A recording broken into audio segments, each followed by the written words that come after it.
Todos são iguais perante a lei, sem distinção de qualquer natureza, garantindo-se aos brasileiros e aos estrangeiros residentes no país a inviolabilidade do direito à vida, à liberdade, à igualdade, à segurança e, mais importante, à propriedade, que é um dos temas que nós vamos tratar hoje aqui no nosso programa Diálogos com o MPPE.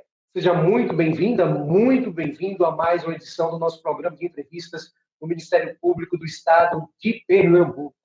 Bom, esses dizeres estão no artigo 5º da nossa Constituição da República Federativa do Brasil, que nos assegura nossos direitos, deveres individuais e coletivos. E para falar um pouco sobre direitos da população em situação de rua, que é o nosso tema, nós convidamos o promotor de justiça com atuação em cidadania e direitos humanos do próprio Ministério Público Estadual, doutor Maxwell de Lucena Vigliolini, para falar um pouquinho sobre o assunto. Doutor Max, obrigado pela sua presença aqui, sua compreensão dos nossos alguns problemas técnicos, mas já solucionados. Seja bem-vindo. E, doutor Max, eu já começo perguntando ao senhor sobre a questão dessa terminologia, a diferença de pessoas em situação de rua para moradores de rua, e normalmente se usa esse segundo, moradores de rua, popularmente conhecidos. Mas, no caso, seria pessoas em situação de rua. Explica para a gente, porque ainda há essa grande confusão. Tudo bem, Rafael. Muito bom estar falando com você sobre direitos humanos, sobre essa questão da população em situação de rua. E pensar um pouco sobre essa população é pensar um pouco sobre todos nós e como é que nós vivemos e quais foram as construções nossas para que nós possamos entender do que seria uma moradia, do que seria uma propriedade, que algumas pessoas colocam tanto como completamente necessária, mas em algumas vezes não é, e algumas vezes até é uma busca desenfreada e a gente não consegue chegar até ela. Vou falar agora um pouco sobre justamente o perfil dessas pessoas que estão em situação de rua. Quais são os dados que aqui em Recife, vamos falar da capital, tem com relação ao número de pessoas que hoje estão em situação de rua e quais são os perfis mais comuns dessas pessoas? É uma população vulnerabilizada. Essa vulnerabilidade torna elas invisíveis e silencia muito dos pleitos dela. Tanto que o IBGE, no próximo censo, alegando uma dificuldade para a identificação dessas pessoas, não vão incluí-las no seu. Eles também disseram que uma das bases para o censo do IBGE seria a moradia. Entretanto, a gente sabe que existem outras condições de moradia, que não apenas nos apartamentos e nas casas, mas esse conceito precisa ser ampliado, ainda não foi absorvido pelo IBGE. Muito bem. Mas o IPEA, alguns anos atrás, ela fizeram um levantamento e aproximadamente no Brasil nós temos hoje em torno de 102 mil pessoas em situação de rua. Recife tem uma população, acho que hoje de 1.600.000, mas quando a gente engloba a Grande Recife, nós alcançamos quase 3 milhões. Quando eu digo Grande Recife, por quê? Como o Recife é um epicentro de oportunidades de emprego e de contato entre as pessoas, um epicentro de convívio social, a população de rua de grande parte desses municípios que estão na circunvizinhança do Grande Recife, na área mais metropolitana, elas vêm para Recife. Portanto, a gente pode considerar uma população ampliada do Grande Recife de 3 milhões, com aproximadamente, e aí a população de rua de Recife, 1.600 pessoas. Claro que Jaboatão, Olinda, que são cidades também de grande porte, também possuem as suas próprios números, né, de população. Doutor, o senhor falou aí por volta de 1.600 pessoas, uma população de 1,5 milhão, mais ou menos, aqui do Recife. E como é que a gente pode falar também, com a chegada, eu posso perceber aí em alguns sinais, estou com fome, vim da Venezuela, preciso de ajuda. Muitos estão se refugiando no Brasil e em algumas cidades brasileiras, fugindo do sistema da Venezuela, e muitos vêm passando fome e também não têm residências fixas aqui. Então, são muitas vezes abrigadas. Como é que o Estado se prepara para também, e o município como um todo, se prepara para também auxiliar, dar assistência a essas pessoas desses imigrantes que migram aqui para o Brasil? Quando a gente percebe uma pessoa em situação de rua, ela tem várias interfaces. Falar em direitos humanos de uma pessoa é falar sobre todos os direitos dela. Essa condição dela de pessoa em situação de rua venezuelana pode colocar ela em dupla vulnerabilidade, tanto pela xenofobia como pelo preconceito em relação à população em situação de rua. Outro dado que a gente também colheu nessa população específica de venezuelanos que estão em Recife, que está em Recife, é de que alguns deles não falam o espanhol, o castelhano.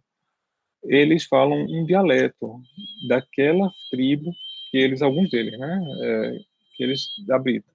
Principalmente as mulheres, eles têm uma estrutura cultural que as mulheres elas não se comunicam muitas vezes com as pessoas. Isso também dificulta para chegar à necessidade dessa venezuelana em situação de rua. A política atual do município do Recife tem buscado analisar os locais onde eles habitam.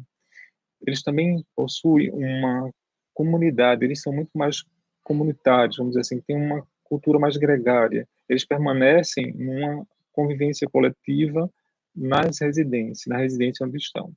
Isso também é algo que precisa ser analisado no caso deles. Como a gente sabe, como sempre, há um relativismo cultural quando a gente vai aplicar o direito humano, e esse aspecto precisa ser visto, ser analisado quando for da intervenção. Não sei, é muito complexo quando nós falamos de um estrangeiro com a língua, com uma barreira linguística, com a dificuldade de inserção social e também que vem migrando, ele fez uma migração entre países, depois ele passou de um estado ao outro, para o outro, até chegar em Recife e instalar-se em Recife. No momento que eles se instalam, eles precisam das mesmas garantias que as demais pessoas em situação de rua também precisam. Doutor, a gente fala em direitos também, que há direitos para a população em situação de rua, mas grande parte da parcela dela, da população em situação de rua, também tem o direito assegurado de querer permanecer nas ruas. Então, muitas delas não querem, por algum motivo, voltar às suas residências, as que tinham residências, moravam com a família, por algum motivo, seja fugindo de uma violência de gênero, uma violência doméstica, o que for, problemas com drogas, se refugiar, porque às vezes muitos deles dizem que a rua é um refúgio, muitas vezes. Eu queria compartilhar com o senhor e com quem nos assiste um vídeo que polemizou da primeira-dama de São Paulo junto com a socialite Val Malchiori, que elas condenam as pessoas que querem permanecer nas ruas e condenam as pessoas que ajudam essas pessoas. Nós vamos ver um trechinho e a gente comenta em seguida. Nos projetos sociais, algo muito importante é assim, as pessoas que estão na rua, não é correto você chegar lá na rua e dar marmita porque a pessoa tem que se conscientizar que ela tem que sair da rua, porque a rua hoje é um atrativo, a pessoa gosta de ficar na rua. Você estava me explicando, eu fiquei passada, porque eles não querem ser na rua, porque no abrigo eles têm horário para entrar, eles têm responsabilidade, limpeza, e eles não querem, né? Não querem, a pessoa ela quer receber, ela quer a comida, ela quer a roupa, ela quer uma ajuda e não quer ter responsabilidade. Então isso está muito errado, porque se a gente quer viver num país... Todo mundo tem suas responsabilidades. Nós temos. Se a gente não pagar nossas contas... Imagina, vai para cartório, querida, hello! E o povo fala. Bem temeroso essas falas sem uma análise mais ampliada. Não dá para a gente resumir uma população tão ampliada, por exemplo, em Recife, de 1.600 pessoas, apenas com aquelas pessoas que querem se aproveitar da situação e querem manter-se na rua porque elas gostam das ruas. Não é fácil a situação que eles estão nas ruas. Mesmo que algumas delas permaneçam, elas passaram por um processo de exclusão. E é importante refletir sobre nossas falas que ela pode trazer por trás dela um conteúdo e que as pessoas em situação de rua estariam, vamos dizer assim, usurpando ou tomando algo de nós, como se eles fossem talvez um parasita, não está certo esse tipo de fala, porque, primeiro, completamente incoerente no processo de inclusão das pessoas, principalmente quando elas são vulnerabilizadas.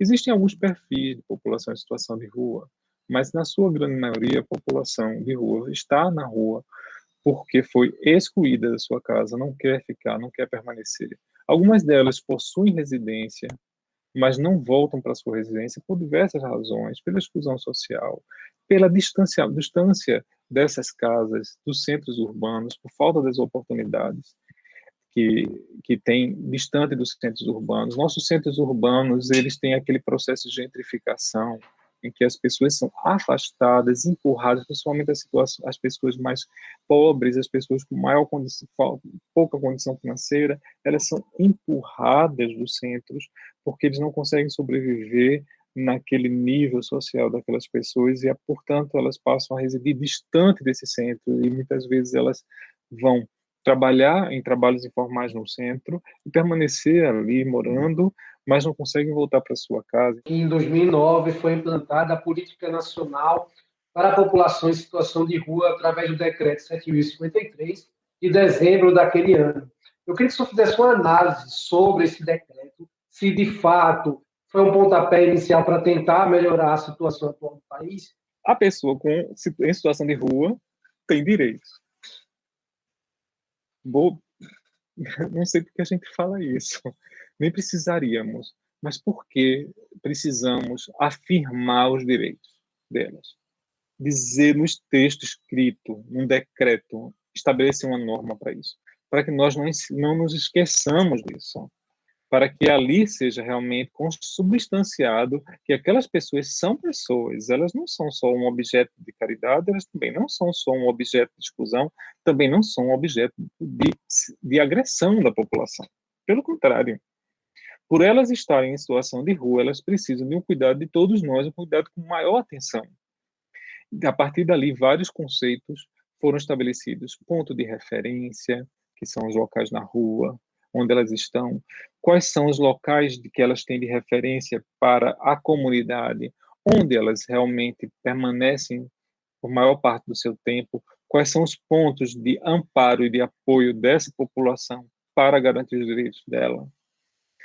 Surgiu, nesse contexto, as ações governamentais da assistência social em média complexidade, com locais de referência como o Centro Pop para o atendimento dessa população e as equipes volantes de rua, numa perspectiva de diálogo com a população em situação de rua e não só intervenção estatal em que retire eles da rua. Há uma noção equivocada da população de que a situação de rua seria enfeiasse a cidade. Nada, acho que a cidade é que enfeia essas pessoas, a cidade que faz elas ficarem excluídas, elas são colocadas para fora. E é a partir desse marco legal que a gente reconstrói a nossa noção do que seria uma pessoa que quer ficar na rua porque ela tem a liberdade de estar e nós não podemos privar o direito de ir e vir daquela pessoa porque ela quer ficar na rua. Doutor Marcos, mais uma vez eu gostaria de agradecer pela sua disponibilidade de participar desse programa e dar esse serviço social realmente, a utilidade pública para a população como um todo.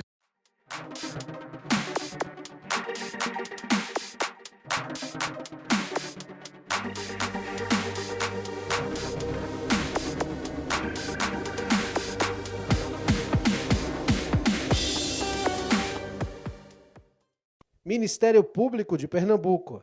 Compromisso com a cidadania.